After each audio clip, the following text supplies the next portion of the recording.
Hey guys, welcome. It is November 26th and it is Thursday, which means that today is a business lesson. Now, if this is your first time here, welcome. My name is Richard Butler. I produce a new video every Monday and every Thursday at 4 p.m. EST. Well, I don't produce it at that time, I upload it at that time. On Mondays, I talk about what is necessary for you to buy this week, if there's anything that is good for your business, and I review different products. I only review things that I use or I think will be useful for you. I'm not one of these who reviews everything just because they're making commissions on it. On Thursdays, like today, I do business lessons. Now, to see my previous business lessons, you'll see the first video I did just up here. So in my last video, I talked about low ticket items. Now let's just do a little recap. The sales process that you want to build is you bring people to your website, you give them something for free that is valuable, because this is the first impression they're going to get of you. Then you send them a series of emails and you have a low ticket item in place for them to buy. Now, when do you present the low ticket item? Well, we'll talk all about that in a later video when we're actually talking about how to assemble the funnel. But at the moment, I'm just explaining the different elements of the funnel. So they buy a low ticket item, and then what you want to do is you want to move them to a mid ticket item.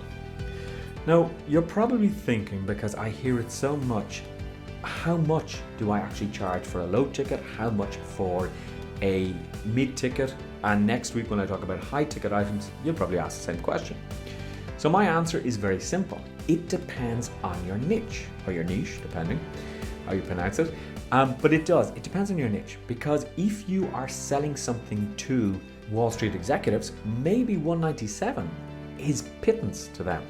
That's a little chunk of change for you and me, but to them it might be just like a cup of coffee. It's not that expensive. But on the reverse side, if you're selling to people who have lost their job, who are struggling, maybe $7 is going to be too much for them. So maybe you have to price it a little bit cheaper. So once you do your niche research, you're going to know how much your market are going to spend with you. Because a lot of the times what happens is people will underprice or overprice, and they will scare people away. But that's the low ticket item. The mid ticket item, again, don't focus on the price, focus on the value that you're going to give. Always give value first and then mention the price, because what you're doing is you're building up expectation. You're building up, you're going to get this and you're going to get this and you're going to get this. And then you just say you're going to get all of this for just $27. So make sure that you sign up now. And the emphasis is not on the price. So a mid-ticket item could be anything from $47 to $67 to $147. Now the interesting thing there is I've mentioned the number 7 all the time, and marketing psychology, sales psychology would say online the number 7 is the magic number that people just like. Because if you price something at $36.25, it's kind of like $36.25. Why? But if you market it at 37 or 47, it's much better. And it's usually 17, 27, 37, 47, 67, 97. We don't see too many $57 products or $87 products for some reason. Then when we go up, we do 127, 147, 197. We don't see too many $137 or $187 products. Think about it the next time you're looking at items online, and you will see that. So your mid-ticket item is meatier than your low-ticket item. There's a lot more substance. Now, the way I would usually do this is I would say the freebie starts to agitate the problem that the person might have. Let's say it's about mindfulness. Because I say, yeah, actually, I never thought about, I've just read your checklist and I never thought that mindfulness was something that I needed. So they get your low ticket item of how to be more mindful. But this agitates the problem a little bit more in a good way, that if they want to go deeper and take mindfulness to the next level, then they need your mid-ticket item. So your mid-ticket item might be a short coaching course, maybe 60 minutes long.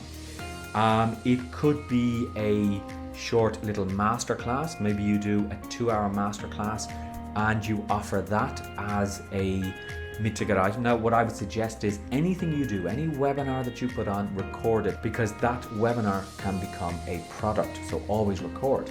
So your mid-ticket item, let's say I'm talking about mindfulness. So my mid-ticket item for mindfulness might be a course giving specific strategies on how to be more mindful.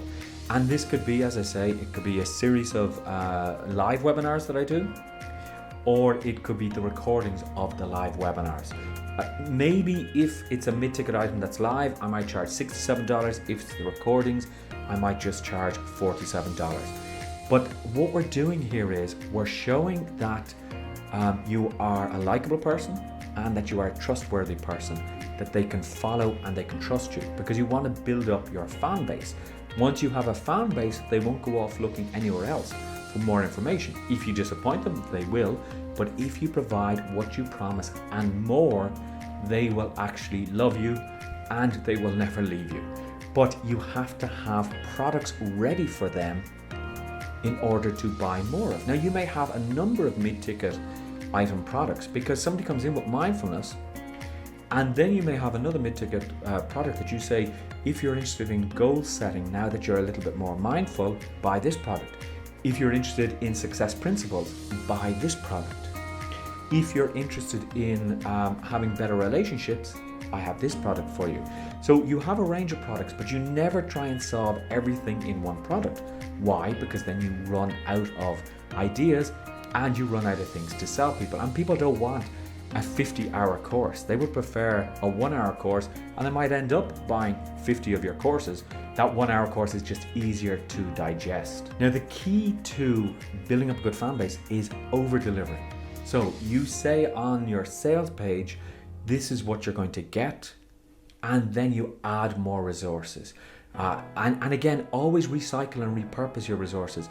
Maybe it's an actual webinar, and maybe what you can do is you can add an ebook that you authored or that you downloaded. A great place to download a great content is plr.me, and there's a link in the description for this website. You can get 10 free credits if you use my link. And if you're watching this during the Black Friday sale, you can actually get double credits. So that's a really good one. But you want to over deliver, because when you over deliver, the next time you offer something, people are going to say, wow, I'm going to buy that. Okay. And if it is a mid-ticket item of $47 to $67, they will probably buy it without hesitation because they know that you always over deliver. So you need to spend time on this. Now, if you have any questions, let me know in the comments below. Make sure that you like this video, make sure that you subscribe to the channel and click on that little bell icon so that you're notified when I upload my next video. I always want to, interact with you. So if there's any comments, any questions that you have, just make sure that you actually leave them in the description box below. If you're watching this on YouTube, if you're watching it on Facebook, just leave a comment. And if you're watching it on my website, you can actually email me, richard@internetbusinessdemystified. And I would love to hear from you and see how these videos are helping you, and know if there are more videos that you actually want me to produce.